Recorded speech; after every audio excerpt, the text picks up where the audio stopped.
Assalamualaikum warahmatullahi wabarakatuh. Perkenalkan, nama saya Febri Arisandi, mahasiswa Universitas Dian Nusantara, Prodi Manajemen, dengan nomor NIM 11119386. Di sini saya akan mempresentasikan biografi tokoh Islam untuk memenuhi tugas akhir semester 3 mata kuliah Pendidikan Agama Islam dengan dosen Dr. Didin Hikmah Perkasa, SEME. Dan tokoh yang akan saya jelaskan adalah atau bernama Ibnu Khaldun. Ibnu Khaldun memiliki nama lengkap Abu Zaid Abu Rahmat Ibnu Khaldun. Kemudian mendapat gelar Waliyuddin. Dia lahir di Tunisia pada awal bulan Ramadan 732 Hijriah atau 1332 Masehi.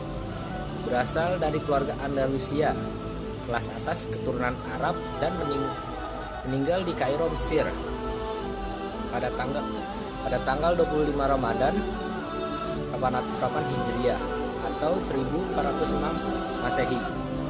Ibnu Khaldun merupakan tokoh muslim terkemuka pada zamannya.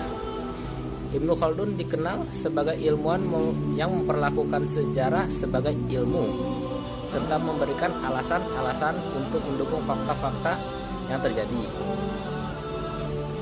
Ibnu Khaldun juga dikenal sebagai ulama segala ilmu seperti sejarah, sosiologi, politik, ekonomi, hukum, dan agama.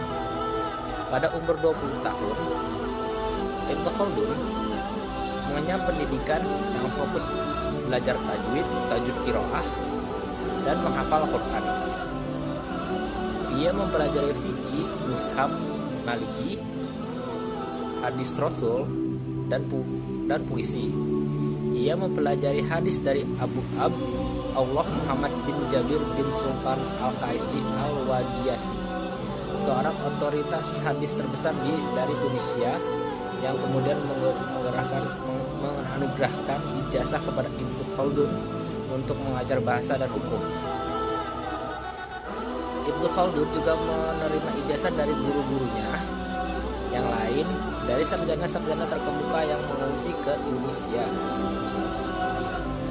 Secara garis besar, kehidupan Ibnu Khaldun dibagi menjadi 4 fase. Fase pertama adalah fase pertumbuhan dan pendidikan. Ayah Ibnu Khaldun adalah guru pertamanya.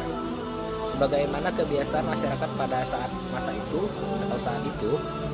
Setelah itu, Khaldun belajar kepada beberapa guru seperti Abu Abdillah Muhammad ibn Arabi dan Abu Abdillah Muhammad ibn Bahar dalam ilmu bahasa.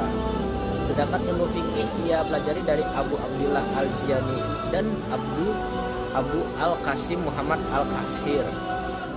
Pada fase ini, selain mempelajari ilmu agama, Khaldun juga belajar filsafat, teologi, ilmu alam, matematika, dan astronomi. Kedua, fase keterlibatan dalam dunia politik. Karir politik Ibnu Khaldun dimulai saat ia bekerja sebagai tukang stempel surat dalam pemerintahan Ibnu Tafrakin. Ketika Ibnu Tafrakin ditaklukkan oleh Abu Zaid, Khaldun melarikan diri dan menjadi sekretaris Sultan Abu Inan dari Fez di Maroko. Namun, Khaldun kemudian dipenjara oleh Sultan Abu Inan selama 2 tahun ketika Ibnu Khaldun terlibat dalam persekongkolan politik dan kekuasaan. Selanjutnya, Khaldun mengabdi pada Abu Salim, penguasa Maroko. Khaldun diangkat sebagai sekretaris dan penasehatnya. Pada tahun 1361, kembali terjadi intrik politik yang kemudian memaksa Khaldun pindah ke Granada dan bergabung dengan pemerintahan Muhammad V dari Granada sebagai duta besar. Karena tidak sepaham dengan sebagian pembesar Granada, Khaldun menerima tawaran Abdullah Muhammad Al-Hafsi sebagai Perdana Menteri. Namun pada tahun berikutnya ia pindah ke Konstantin menjadi pembantu Raja Abdul Abbas. Kemudian setelah merasa tidak dipercaya lagi menduduki jabatan penting, Ibnu Khaldun memilih menetap di Biskar. Di tempat inilah kemudian Ibnu Khaldun memutuskan untuk meninggalkan panggung politik praktis yang dulu pernah melambungkan dan membesarkan namanya. Kemudian Ibnu Khaldun menekuni bidang keilmuan. Fase ketiga, fase di mana Ibnu Khaldun mengembangkan keilmuannya. Fase ini berlangsung dari tahun 776 Hijriah sampai akhir tahun 780 Hijriah. Fase ini merupakan fase kontemplasi Ibnu Khaldun, dan dalam fase singkat ini ia berhasil menyelesaikan salah satu karya monumentalnya, yaitu Al-Ibar beserta Muqaddimah. Fase keempat atau fase akhir kehidupan. Pada fase ini Ibnu Khaldun benar-benar telah mengundurkan diri dari dunia politik. Ia kemudian secara serius membenamkan diri pada tugas intelektualnya dengan menyelesaikan karya monumental yang belum selesai, dan pada akhirnya seluruh karya yang ia hasilkan diberikan kepada penguasa. Salah satu perjalanan hidup beliau yang paling menarik adalah pertemuan dengan Timur Leng saat Timur Leng berhasil merebut Suriah dari Aleppo. Penduduk Mesir sangat ketakutan, sehingga menghimpun kekuatan di bawah kepemimpinan Sultan Al-Tahir Al-Baruk untuk mengusir bangsa Tartar. Ibnu Khaldun juga ikut berperang atas dasar pemerintahan sang Sultan. Karena setelah berperangan antara Mesir dengan Timur Leng selama lebih 1 bulan tetapi tidak ada pihak yang menang secara mutlak,